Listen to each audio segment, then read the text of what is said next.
وقل رب أعوذ بك من همزات الشياطين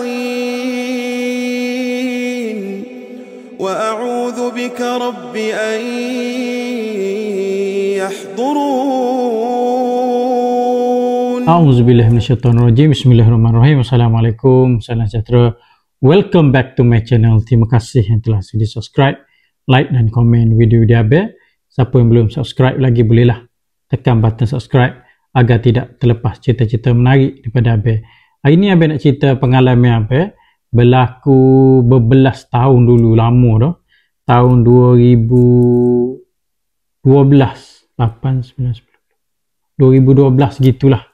Berlakunya semasa Abel pergi memancing di Kuala Tahan di Sungai Tembeling, Taman Negara lah. Masa tu kami ni bertujuh member yang pelik, nama dia Azman, dan dia cari orang yang boleh bawa kita untuk pergi memancing di Kuala Tahan ni lah. Jadi orang memancing yang bawa kita ni, boleh ke kita panggil tekong? Boleh lah kot ya. Sebab dia yang bawa kita naik bot. Jadi tekong ni minta 1,000 lah untuk satu bot. Dia kata dia nak hantar kita pergi tempat yang bagus, yang banyak ikan, lepas tu nak bagi umpan, nak bagi makanan, nak sediakan makanan, semua komplit. Cuma kita cuma bawa diri, bawa bata pancing je. Jadi rasa macam kena scam kot. Tidak seperti diharapkan dia punya servis dia. Tapi Abel bukan nak cerita pasal servis tekong ni. Kita nak cerita pengalaman Abel semasa memancing di Kuala Tahan ni lah.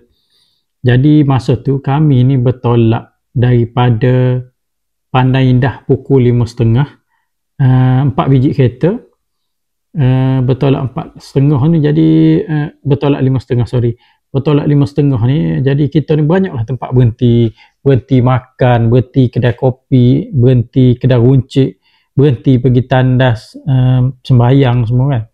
Jadi pukul 3 pagi baru sampai di Kuala Tahan lah.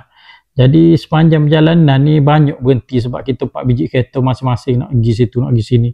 Dan Abel ingat, Abel lah kalau biasa kalau pergi belah-belah Pahang ke belah-belah Terengganu ya, mesti akan singgah di RNR Temeloh lah. Tinggal RNR Temeloh, sebab RNR Temeloh ni ada makanan favourite Abel, ikan patin dengan ikan baung. Kalau kita tak order ikan patin, kita order ikan baung. Dia dalam tempat rehat ni ada 3-4 kedai yang jual patin masak tempoyak.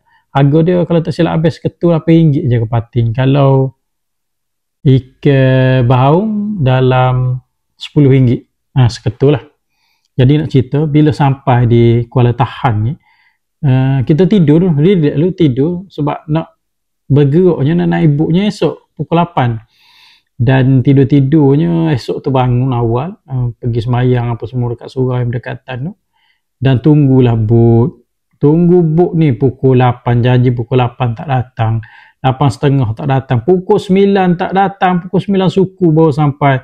Masa tu dah rasa panas dah. Kita dah tunggu lama. Bayar mahal 1,000 ni. Jadi bayar 1,000 tahun 2000, tahun belah-belah tahun dulu 1,000 ni kira banyak lah kan. Dan bila bot datang tu dia ada 2 orang tekong. 2 orang tekong lah. Dia buk panjang dengan nada enjin, kira buk laju juga lah kot. Jadi masa tu kami ni ada yang first time naik buk di Kuala Tahan. Sebenarnya Abel pun first time, dan kita rasa seronok jugalah, dan mencabar juga sebenarnya. Laluan air di Kuala Tahan ni, dia ada satu tempat tu dia arus dia berlawanan. So pemandu buk ni dia cuba untuk kawal buk supaya tak terbalik apa semua kan.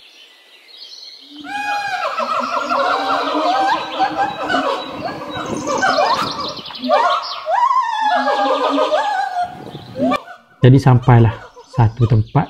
Tempat ni dia tepi bukit, tapi dia banyak pasir dia. Dia kira macam pematang lah kot.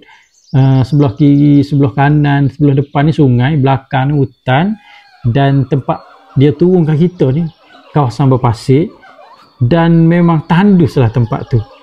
Dia bagi tahulah tekong ni, bagi tahu, dia kata ni tempat ni bagus ni, banyak dapat ikan nanti. Kalau tak besar betis dia kata dapat besar paha. So kita rasa happy lah.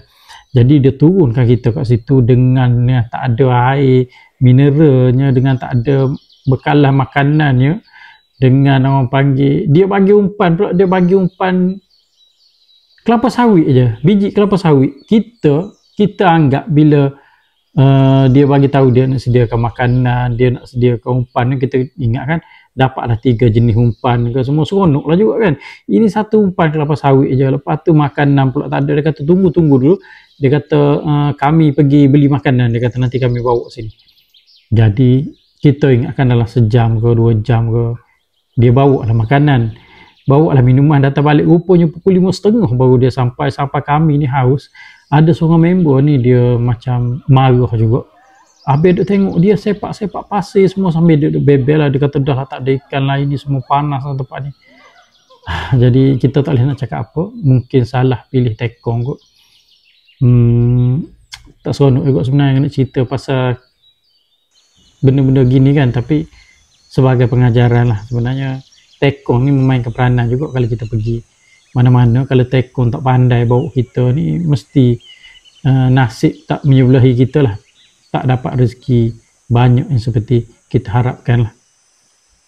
Jadi masa tu pukul 5.30 tu dia datang, memang kami mancing memang tak dapat ikan langsung, seekor pun tak dapat ikan, tak tahulah tempat mana dia bawa kami ni. Dan masa tu Abel seorang bawa golok, bawa pagang. Jadi dia orang tengah mancing ni, Abel ni jenis tak boleh nak duduk diam sangat. Jadi Abel masuk dalam hutan, Abel tebang pokok untuk dijadikan erak untuk letak pinggan, untuk letak makanan, untuk letak nasi nantilah bila dah masak nanti kan. Jadi masa tu kita ni masih muda, berbelah-belah tahun dulu, tak adalah pengalaman orang panggil, tak adalah ilmu-ilmu hutan ni. Sekarang ni adalah ilmu sikit yang kita belajar daripada orang-orang lama, bolehlah praktik. Dulu kita tak tahu, masuk hutan tebang pokok gitu ya. Sebenarnya tebang pokok, satu lagi tebang pokok di Taman Negara ni satu kesalahan lah, boleh didenda berpuluh-puluh ribu juga. Jadi masa tu Abel buat rak-rak untuk letak pinggan, untuk letak makanan. Dan kami ni memang tak dapat ikan hari tu, memang tak ada pengalaman nak naikkan ikan di Kuala Tahan ni.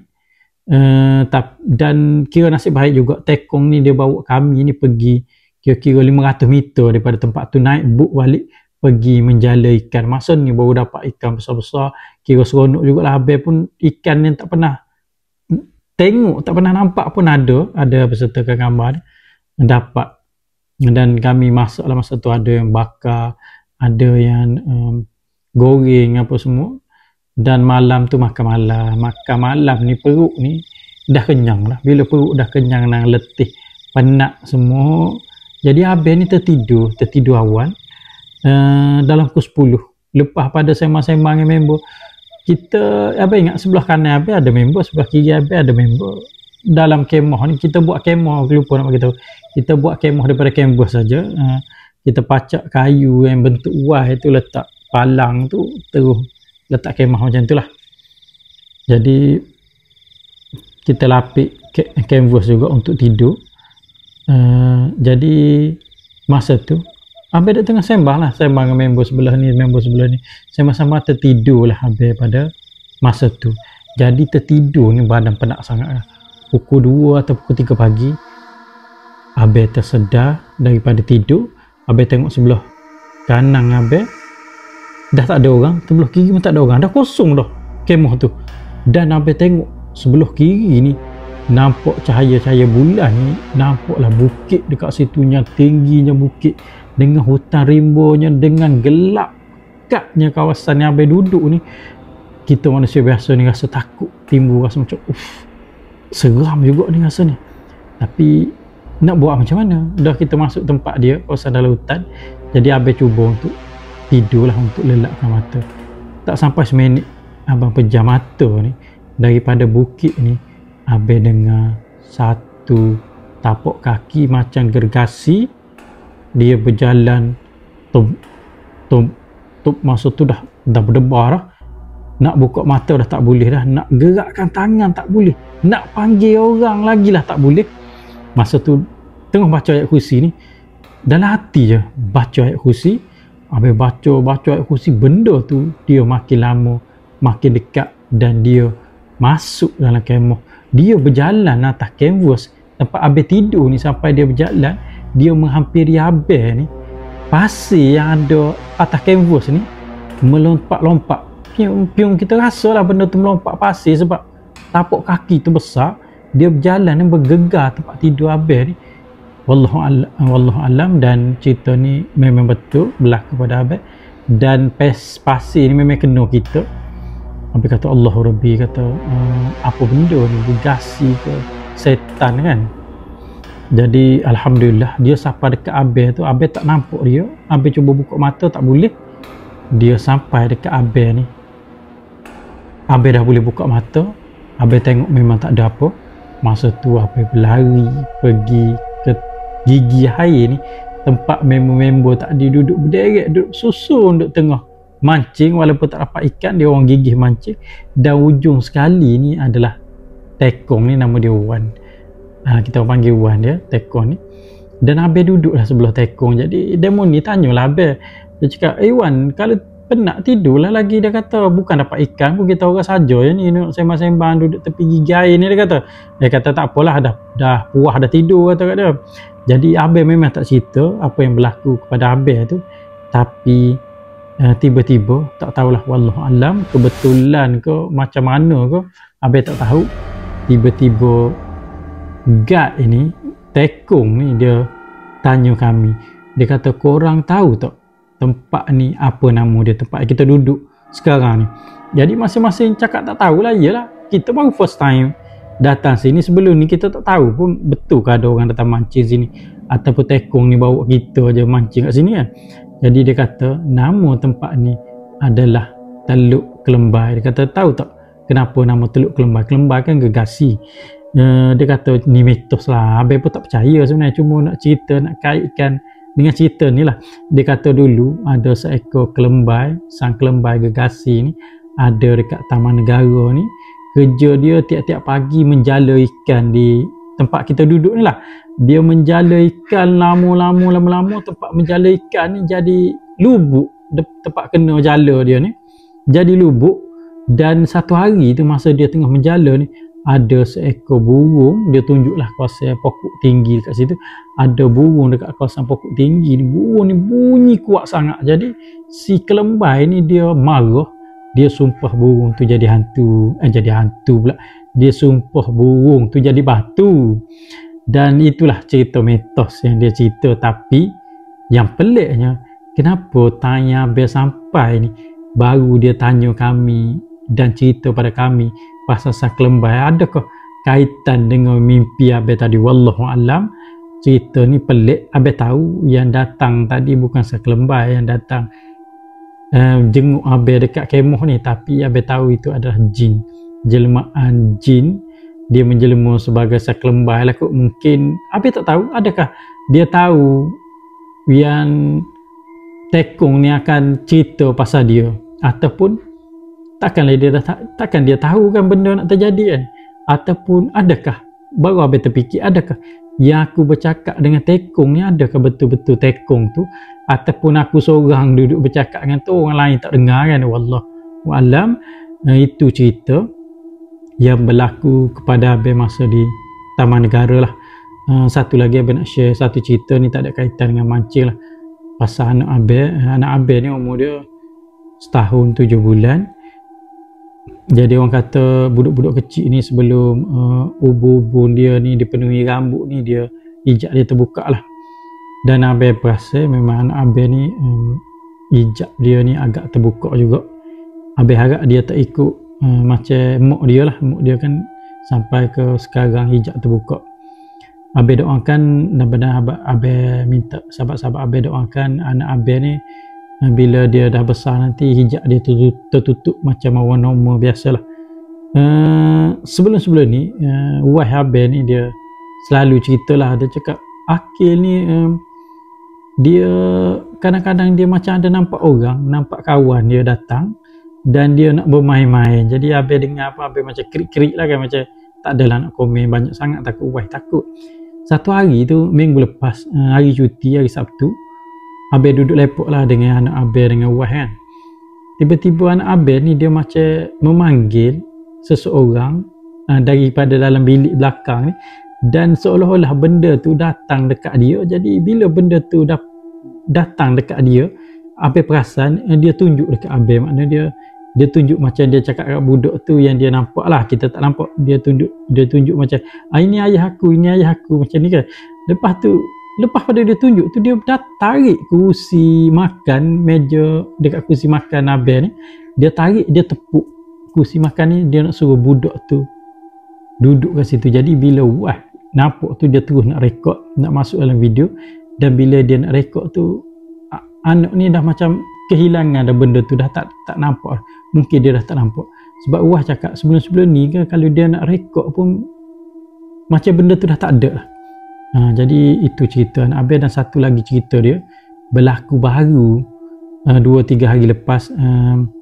Wah Abel ni dia minta upah orang untuk pasang batu kerikil ke batu apa warna putih-putih tu dekat kubur arwah mak dia di Kajang lah, dekat kubur dekat Kajang.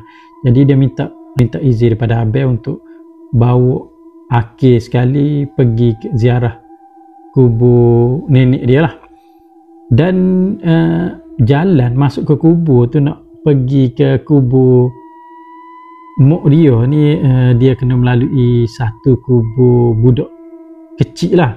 Jadi kita tahulah kalau kita masuk, kalau kita pergi kawasan perkuburan, kubur budak ni dia kelindan, dia dipanggil kelindan apa nak kelindan, dia punya batu lah, batu nisan dengan dia punya petak kubur tu pendek, jadi makna, dan batu nisan kecil tu makna kubur budak lah kan. Jadi lalulah dekat kubur budak tu, ada satu kubur budak kat situ. Tiba-tiba anak Abel ni dia lambai dekat kubur budak tu, macam dia jumpa kawan.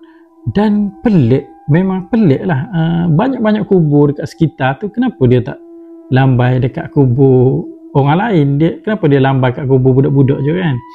Jadi itu satu cerita. Kedua, cerita ketiga dia, di Hulu Langat ni ada satu kawasan lah, dianya sebelum, kalau daripada Pekan Batu 14 ni, dia sebelum dengan IKBN. Sebelum IKBN ni dia orang panggil dekat sekitar Kona Wong. Dekat situ Wah Abel dia pernah nampak ada makhluk alam sebelah lah. Dia dulu suka duduk tepi jalan dan dia suka lambai dekat orang yang lalu lalang dekat kawasan tu. Jadi dia tahu Wah boleh nampak dia. Kalau Wah lalu dia, mesti dia akan lambai. Dan anak Abel ni, dia akan perasan ada benda tu, dia akan lambai juga kat benda tu. Pelik kan, dia akan lambai. Jadi mula-mula kita rasa macam 50-50 jugalah, kita kata mungkin sebab dia dah biasa dengan tempat tu, ada pokok-pokok besar. Bila lalu je, dia dah automatik anak akan lambai dekat situ lah. Tapi satu hari tu kami baru balik daripada rumah sepupu di Kepung. Balik tu tengah malam, bukan tengah malam, ada pukul 9, pukul 10. Anak ni dia dah tidur dalam kereta, daripada Kepung lagi dia tidur. Sampai je tempat yang dia biasa lambai tu, dia terbangun. Bila dia terbangun, dia lambai. Allahu Rabbi, Abel masa tu tak sempat nak rekod yang dia lambai tu. Jadi pelik, walaupun gelap, tapi dia dapat tahu dan dia lambai tempat yang selalu dia lambai, yang tempat yang isteri Abel kata ada makhluk alam sebelah tu, kampung dia situ, suka duduk tepi jalan dan kadang-kadang dia lambai dekat orang yang lalu kan. Jadi adakah anak Abel ni masa dia tidur tu, benda tu tahu dia lalu dekat kawasan tu, benda tu panggil nama dia, dan dia terbangun daripada tidur dan dia lambai. Jadi banyak benda-benda pelik sebenarnya di dunia ni. Kalau siapa tak pernah merasa, tak pernah mengalami, tak ada pengalaman, mungkin tidak percaya. Tapi bila kita ni ada pengalaman walau sekali, kita akan tahulah bahawa dalam dunia ni banyak sebenarnya benda-benda pelik, benda-benda mistik yang menunjukkan tu adalah kekuasaan, kehebatan Allah Subhanahu Wa Taala lah kan. Maknanya dia Allah ni dia cipta banyak sangat alam, bukan setakat alam jin saja, memacam-macam alam. Alam jin ni pun orang kata berlapis-lapis. Ada yang boleh nampak kawasan jin saja, ada yang boleh nampak itu, boleh nampak ini, macam-macam. Ada orang boleh nampak orang dalam kubur pun. Itu dah sampai apa panggil peringkat kasyaf, peringkat wali dah semua kan. Jadi itulah cerita Abel untuk malam ni. Semoga jadi pengajaran dan hiburan lah kepada sahabat-sahabat Abel. Abel minta maaf kalau ada tersalah cakap ke apa semua, bolehlah betulkan, bolehlah bagi komen dekat bawah ni. InsyaAllah Abel cuba juga untuk reply komen satu persatu. Kalau Abel tak reply tu, mungkin Abel akan reply lambat sikit lah. Yalah, biasalah kita banyak juga kerja, dan Abel sangatlah menghargai sahabat-sahabat Abel yang komen-komen, yang tengok video Abel, yang like semua tu. Semoga panjang umur, murah rezeki, dan dipermudahkan segala urusan oleh Allah Subhanahu Wa Taala. Kepada yang bukan Islam pun Abel ucapkan terima kasih, dan semoga berbahagialah untuk kita semua hidup aman damai di alam pula di negara kita ni, insya-Allah. Sekian, terima kasih.